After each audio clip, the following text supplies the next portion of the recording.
Friends ಹೇಗಿದ್ದೀರಾ? So ನನ್ನ ಹತ್ರ ಒಂದು ಹೊಸ ಬಿಸ್ನೆಸ್ ಐಡಿಯಾ ಇದೆ, ಅಥವಾ ನನ್ನೊಂದು ಆಲ್ರೆಡಿ ಒಂದು ಎಕ್ಸಿಸ್ಟಿಂಗ್ ಬಿಸ್ನೆಸ್ ಇದೆ. ನಾನು ಬ್ಯಾಂಕರ್ ಹತ್ರ ಹೋದೆ, ನನ್ನ ಹತ್ರ ಪ್ರಾಪರ್ಟಿ ಇಲ್ಲ ಪ್ಲೆಜ್ ಮಾಡಲಿಕ್ಕೆ, ನನಗೆ ಲೋನ್ ಬೇಕು ಬಿಸ್ನೆಸ್ಗೆ ಹಾಕ್ಲಿಕ್ಕೆ ಅಂತೇಳಿ. ಸೊ ಅದ್ರ ಪ್ರಕಾರ ನಾನು ಬ್ಯಾಂಕಿಗೆ ಹೋದೆ. ಎಷ್ಟು ಲೋನ್ ಕೊಡ್ಬೋದು ಅವ್ರು ನನಗೆ? ಏನೋ ಐಡಿಯಾ ಇದೆಯಾ? ಒಂದು ಗೆಸ್, ಒಂದು ಅಪ್ರಾಕ್ಸಿಮೇಟ್ಲಿ ಎಲ್ಲಿವರೆಗೆ ಕೊಡ್ಬೋದು? ಸೊ 10 ಲಕ್ಷ 15 ಲಕ್ಷ ಅಂತ ನಾವು ಜನರಲಿ ಮೈಂಡ್ಸೆಟ್ ಆಗಿರ್ತೀವಿ. ಅಥವಾ ಪ್ರಾಪರ್ಟಿ ವ್ಯಾಲ್ಯೂಯೇಷನ್ ಎಷ್ಟಿರ್ತದೆ ಅದೊಂದು 80% ಮಟ್ಟ ಕೂಡ ಲೋನ್ ಕೊಡ್ತಾರೆ ಅನ್ನೋ ಲೆಕ್ಕಕ್ಕೆ ಇರ್ತದೆ. ಪ್ರಾಪರ್ಟಿ ಇಲ್ಲ ಅಂತಂದರೆ 10 ಲಕ್ಷ 15 ಲಕ್ಷ ಅಷ್ಟೇ ಇರ್ತದೆ ಅನ್ನೋ ಲೆಕ್ಕಕ್ಕೆ ಹೇಳ್ತೀವಿ.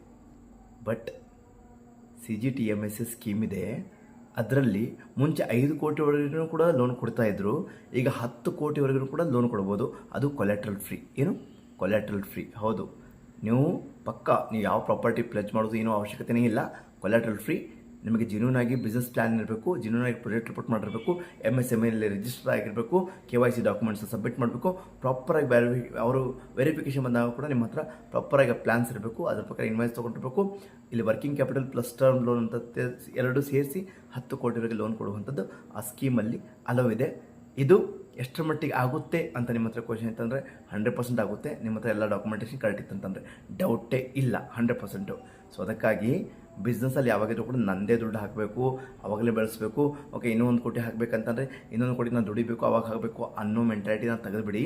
ಗೌರ್ಮೆಂಟ್ಗೆ ಗೊತ್ತಾಗಿದೆ MSMEನೇ backbone of the Indian economy ಅಂತೇಳಿ. ಅದಕ್ಕಾಗಿ MSME ಪ್ರಮೋಟ್ ಮಾಡಲಿಕ್ಕೆ ಗೌರ್ಮೆಂಟು ಹೊಸ ಸ್ಕೀಮ್ನ ತರ್ತಿದೆ.